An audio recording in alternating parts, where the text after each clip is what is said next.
E aí, galera do terceiro ano, primeira coisa, né? Bom dia para quem é de dia, boa tarde para quem é da tarde, boa noite para quem é da noite.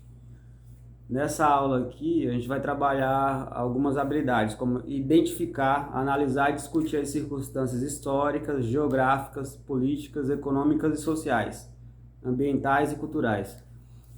Objeto de conhecimento vai ser organização, funcionamento da sociedade, modo de vida, grupos sociais, relação entre espaço e sociedade. Primeiro vou começar pelas questões, né, com algumas questões. A questão número 1 começa assim, do Enem de 2005. O processo de concentração urbana no Brasil em determinados locais teve, né, movimentos de maior intensidade e, ao qual tudo indica, atualmente passa por uma desaceleração de ritmo de crescimento populacional nos grandes centros urbanos. Uma causa para o processo socioespacial mencionado nesse conteúdo é alternativa A, degradação da rede rodoviária, ou letra B, aumento de crescimento vegetativo, ou alternativa C, centralização do poder político, ou a alternativa D, realocação da atividade industrial, né? Qual dessas alternativas aí é uma causa para o processo socioespacial aí mencionado nesse conteúdo? Então, a alternativa correta aí é a letra D, né? Ou seja, houve uma realocação das atividades industrial, né? A segunda questão começa assim, o Enem 2019. Saudado por centenas de militares de movimentos sociais de 40 países, o Papa Francisco encerrou no dia 9/7 de 2005, né, o segundo encontro mundial dos movimentos populares, em Santa Cruz de La Sierra, na Bolívia, né? Segundo ele, a globalização da esperança, que nasce dos povos e cresce entre os pobres, né, deve substituir esta globalização da exclusão e da indiferença, no caso. No contexto, há uma crítica ao seguinte aspecto do mundo globalizado. Letra A, liberdade política. Letra B, mobilidade humana. Ou letra C, conectividade cultural. Ou letra D, disparidade econômica. Qual dessas alternativas é a correta? Então, a alternativa correta aí é a alternativa D, ou seja, há uma grande disparidade econômica, né? Por isso que a globalização da esperança, que nasce dos povos e cresce entre os pobres, né? Ou seja, nesse contexto aí há uma crítica ao seguinte aspecto da globalização, ou seja, a grande disparidade econômica que há entre os povos, né? Entre as pessoas e dentro dessa constituição aí do mundo globalizado. Terceira questão aí do Enem 2019. O bônus demográfico é caracterizado pelo período em que, por causa da redução do número de filhos por mulher, a estrutura populacional fica favorável ao crescimento econômico. Isso acontece porque há proporcionalmente menos crianças na população e o percentual de idosos ainda não é alto. Ou seja, a ação estatal que contribui para o aproveitamento do bônus demográfico é o estímulo A, alternativa A, atração de imigrantes. B, elevação da carga tributária. Ou alternativa C, qualificação da mão de obra. Ou D, admissão dos exilados políticos. Então, a alternativa correta aí é a C, né? Ou seja, a qualificação de mão de obra. Por quê? O bônus demográfico é caracterizado pelo período em que, por causa da redução de números de filhos, né, por mulher, a estrutura populacional fica favorável ao crescimento econômico. Isso acontece porque há proporcionalmente, né, menos criança na população e o percentual de idosos ainda não é grande. Ou seja, a ação estatal que contribui para o aproveitamento desse bônus é o estímulo o quê? A qualificar a mão de obra, as pessoas que têm, ou seja, eles vão investir na qualificação de mão de obra das pessoas aí. Esse bônus vai ser direcionado para isso, para a qualificação de mão de obra. Quarta questão do Enem 2019. A fome não é um problema técnico, né? Pois ela não se deve à falta de alimentos no mundo. Isso porque a fome convive hoje com as condições materiais para resolvê-la, né? O mundo tem a capacidade de resolver o problema da fome no mundo, porém não se resolve. Ou seja, esse conteúdo aí demonstra que o problema alimentar apresentado tem uma dimensão política por estar associado ao, letra A, escala de produtividade regional, B, padrão de distribuição de renda, ou C, dificuldade de armazenamento de grãos, ou D, crescimento da população mundial. Então, a resposta correta aí é a letra B, padrão de distribuição de renda, ou seja, não existe um padrão de distribuição de renda, né? Ou seja, existe uma má distribuição de renda, uma desigualdade de distribuição de renda, né? Alguns têm muitos e outros têm pouco, né? Ou seja, existe essa pirâmide, as classes sociais, né? Essa divisão aí de classes sociais, porque cada uma delas tem uma estrutura, né? Cada uma delas tem um tipo de renda, nesse caso, né? Então, nessa parte do conteúdo aqui, eu vou falar sobre as relações entre espaço e sociedade. Então, pessoal, desde a constituição das primeiras sociedades, o surgimento das primeiras civilizações, observa-se a existência de uma intensa e nem sempre equilibrada relação entre sociedade e natureza. O que acontece? Essa relação, né? Essa relação diz respeito às formas pelas quais as ações humanas transformam o meio natural, né? E utilizam-se deste para o seu desenvolvimento, ou seja, utilizam-se do meio natural para o desenvolvimento das sociedades. Além do mais, diz respeito também à forma pelo qual as composições naturais, né, seres vivos, relevo, clima, recursos naturais, interferem nas dinâmicas sociais também. Ou seja, por esse motivo é importante entender a complexidade com que se estabelece a interação entre natureza e a ação humana. Pois o mesmo com a evolução dos diferentes instrumentos tecnológicos, né, e das formas de construção da sociedade, a utilização e transformação dos elementos naturais continuam sendo de fundamental relevância para todo o desenvolvimento aí das sociedades. Originalmente, os primeiros agrupamentos humanos, que eram nômades, né, utilizavam-se o quê? Da natureza como habitat, ou seja, e também para a extração de alimentos. Com o passar do tempo, o ser humano ele rompeu essa barreira, né, de ficar só no habitat. E houve o que? A constituição da agricultura no período neolítico, né, possibilitando o que? A instalação fixa das primeiras sociedades, né, ou seja, já saiu de um estado de nômade para uma instalação física, ou seja, para o sedentarismo, eles permaneciam no mesmo lugar. E por extensão, o desenvolvimento de diferentes civilizações. Isso foi possível graças à evolução ocorrida nas técnicas e nos instrumentos técnicos, que permitiram o cultivo e a alimentação de elementos naturais, né? A administração desses elementos naturais. Ou seja, o homem ele rompe, ele sai do estado de natureza, né?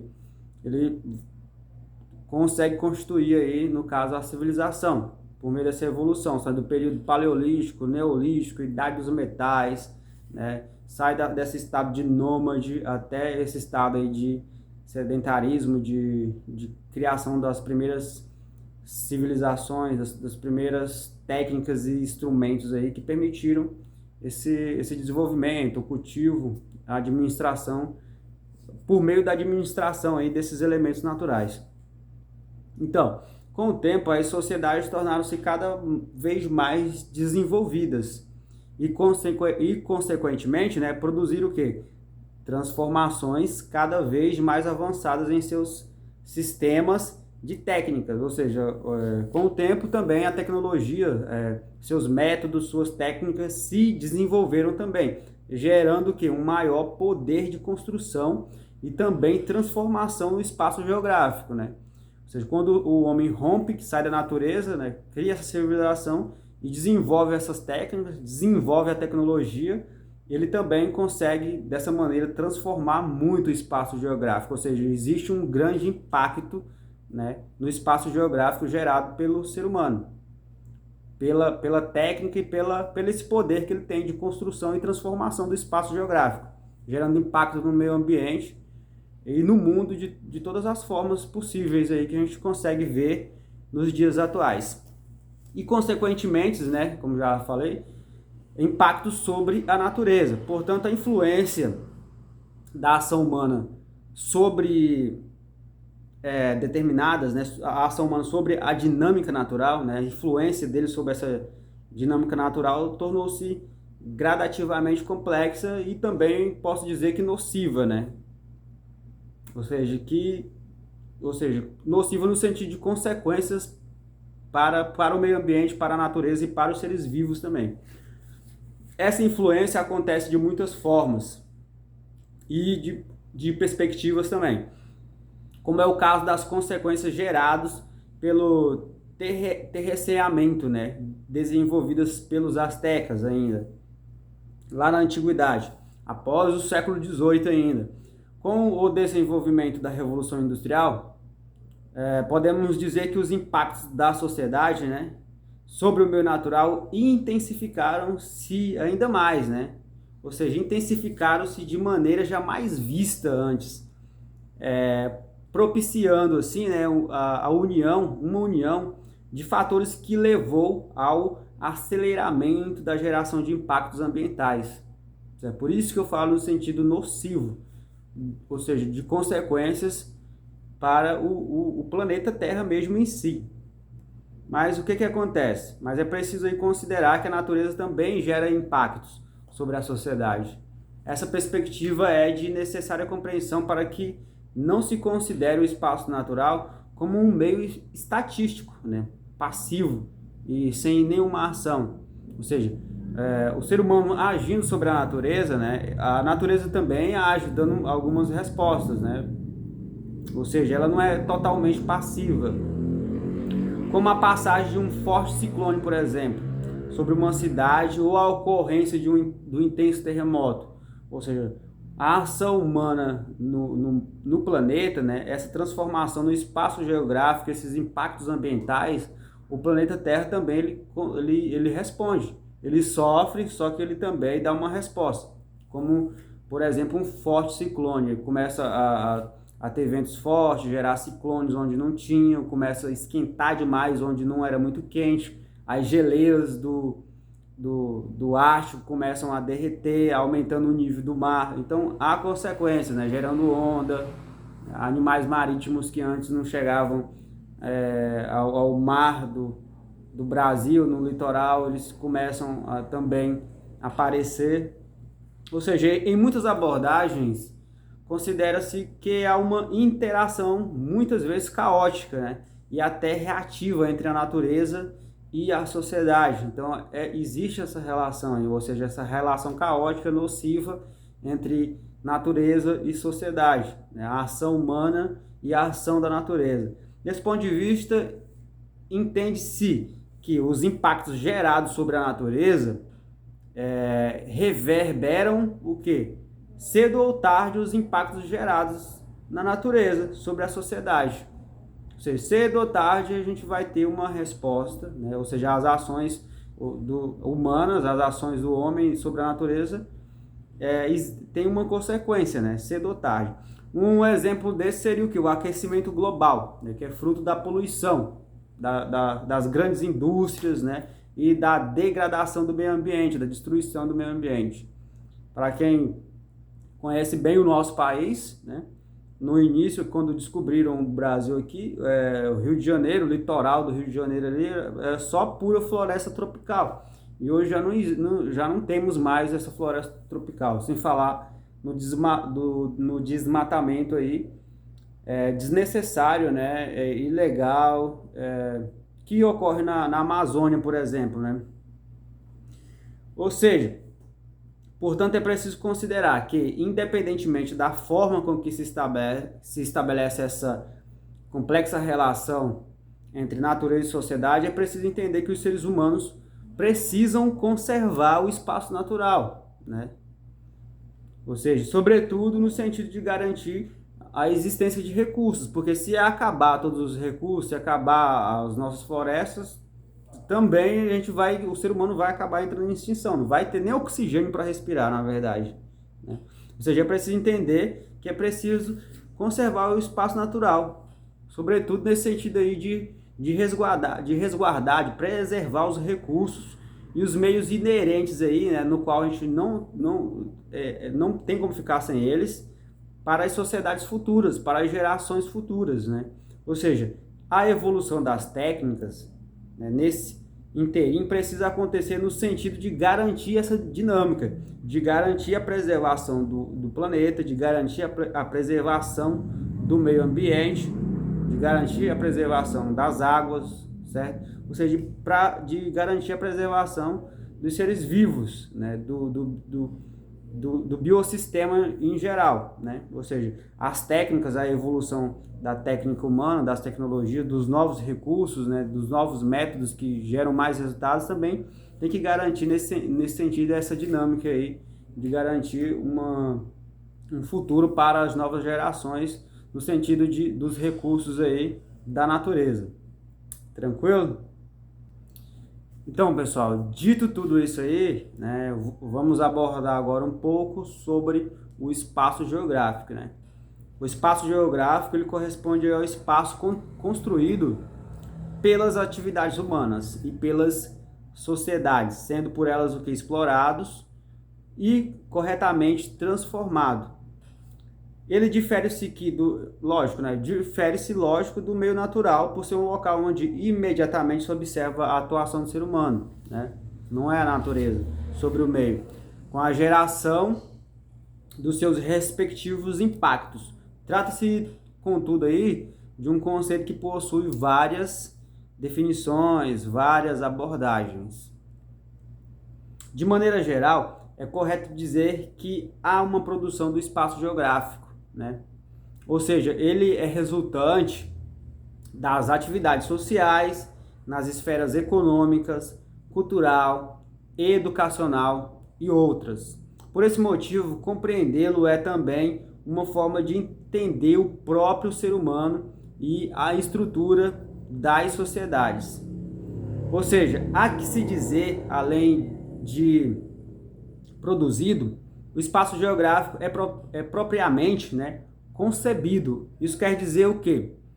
Que pessoas enxergam a realidade. Nesse sentido, o espaço também interfere nas diferentes maneiras com que podemos aprender a realidade e a ela dar significado, ganhando nesse sentido uma substância, né? Ou seja, em termos de conteúdo, que ele dá uma dinâmica própria, né? Que ele dá um próprio resultado. Ou seja, é nesse sentido aí que surge o conceito de lugar, que nada mais é do que o espaço percebido e também aqueles locais sobre os quais os sujeitos adquirem afeição e familiaridade. Aquele ponto turístico preferido que a pessoa gosta, a rua da sua casa, ou até a fazenda para onde uma pessoa qualquer costuma viajar, são exemplos de lugar, ou seja, que ganha, portanto, um aspecto subjetivo, né, e individual na vida de uma pessoa. Nesse contexto, a geografia também é a ciência dos lugares, ou seja, o processo de modificação da natureza, por exemplo, né? Ou seja, desde os primórdios, desde a antiguidade, né?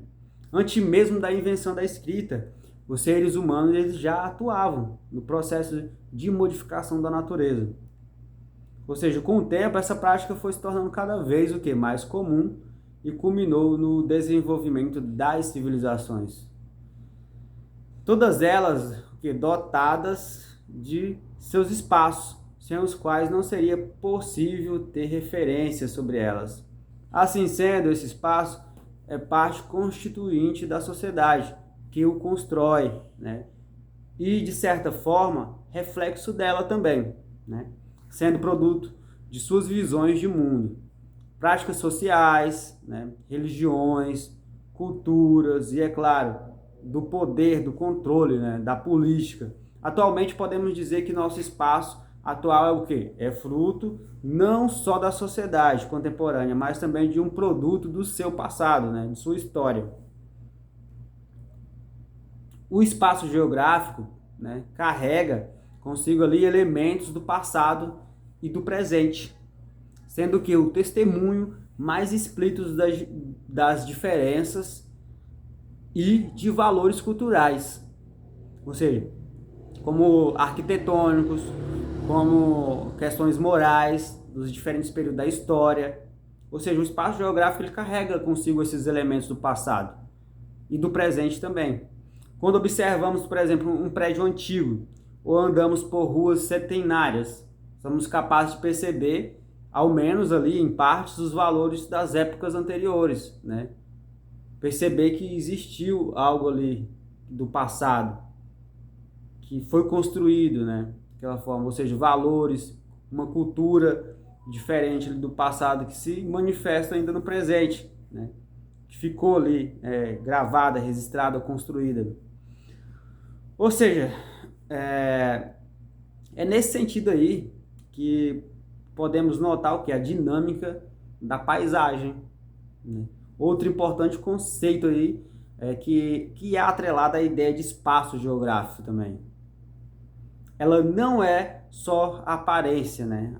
A paisagem não é só aparência no meio em que vivemos, mas também um reflexo, né? E um condicionamento de suas formas e dos conteúdos pelo qual percebemos, né? Ou seja, por definição, podemos o quê? Compreender a paisagem como tudo aquilo que podemos apreender por meio dos nossos sentidos, visão, tato, olfato, paladar, audição. Embora também existam as chamadas paisagens ocultas, aquelas que se escondem ou são ofuscadas pelas práticas sociais, né? Ou seja, seja por questões econômicas, seja por visões de preconceito, entre outros também. Além das paisagens, para melhor compreender o espaço geográfico, é preciso o quê? É preciso compreendê-lo em seus aspectos regionais, por região, né? Cada região tem suas características, cada região tem até uma linguagem, uma maneira de falar, uma cultura, uma arquitetura diferente, uma paisagem diferente, se manifesta de maneira diferente, né? Um tipo de dança, um tipo de música, né? Muda de região para região. Ou seja, para definir o que seria uma região, outro importante conceito é necessário que a adoção de um critério, né? Um critério natural, né? Ou seja, critério natural, critério cultural, critério econômico ou critério político. Ou seja, para estabelecer aquilo que chamamos de regionalização, né? Ou seja, portanto, aí a região é a porção do espaço dividida e observada a partir de um critério específico, elaborado conforme os nossos interesses e nossas convicções também, havendo dessa forma tantas regiões quanto critérios diferentes utilizados para elaborá-las.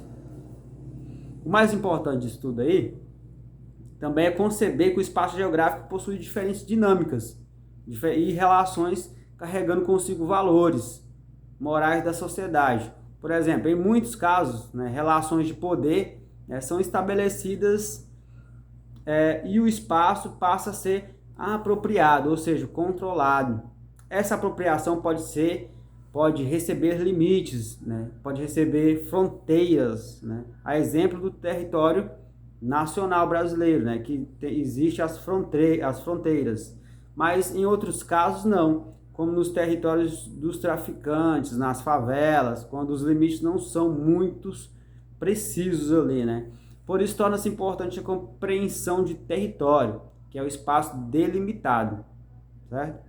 A parte das relações de poder, podendo se apresentar em várias escalas, ou seja, do local ao global, de um país para outro, as fronteiras a continentes, ou seja, quando você tem uma visão global dos continentes que existem no mundo, quando você tem uma visão de nação, né, de países, de territórios locais, de cidades, certo? E também de múltiplas formas, né? Contínuo, em rede, né? Ou seja, envolvendo aí toda a globalização, toda essa rede aí de informações que existem também. Ou seja, portanto, podemos notar o quê? Que o espaço é um elemento bastante complexo, né? É um elemento, é um conceito de grande complexidade, de grande discussão, né? De um conteúdo que pode se aprofundar, né? Que tem muito a ser discutido nesse caso. Tanto é que ele possui uma ciência específica, que se preocupa em estudá-lo, que é o que? A geografia. E ela analisa o quê? Analisa-o como um fenômeno social, mas também se preocupa em estudar e compreender as paisagens naturais, haja visto que seu substrato é de imediato interesse para a sociedade e suas atividades. Tranquilo aí?